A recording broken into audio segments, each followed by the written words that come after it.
Animal cinema block buster hit అందుకున్న విషయం తెలిసిందే. డిసెంబర్ 1న విడుదలైన ఈ సినిమా సంచలన విజయాన్ని అందుకుంది. దర్శకుడు సందీప్ రెడ్డి వంగ దర్శకత్వంలో తెరకెక్కిన ఈ సినిమాలో రణబీర్ కపూర్, రష్మిక మందన, అనిల్ కపూర్ నటించారు. ఇక ఈ చిత్రం ఈ వీకెండ్ డిసెంబర్ 15న కూడా భారీ వసూళ్లు సాధించింది. దీంతో ఈ సినిమా ఇండియన్ బాక్స్ ఆఫీస్ దగ్గర నయా రికార్డ్ క్రియేట్ చేసింది. ఇండియన్ బాక్స్ ఆఫీస్ దగ్గర ఈ ఏడాది 500 కోట్ల క్లబ్ లో చేరిన 4వ హిందీ చిత్రంగా యానిమల్ నిలిచింది.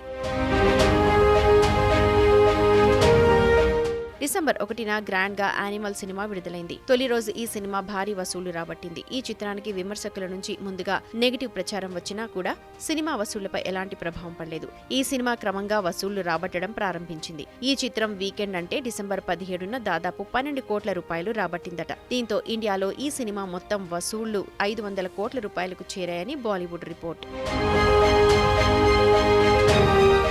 ఇక యానిమల్ చిత్రం ప్రపంచవ్యాప్తంగా బాక్సాఫీస్ వద్ద దూసుకుపోతోంది. ఈ చిత్రం ప్రపంచవ్యాప్తంగా 800 కోట్లకు పైగా వసూలు సాధించింది. అంటే విదేశాల్లో ఈ సినిమా 17 రోజుల్లో 300 కోట్ల రూపాయల వసూళ్లు రాబట్టింది.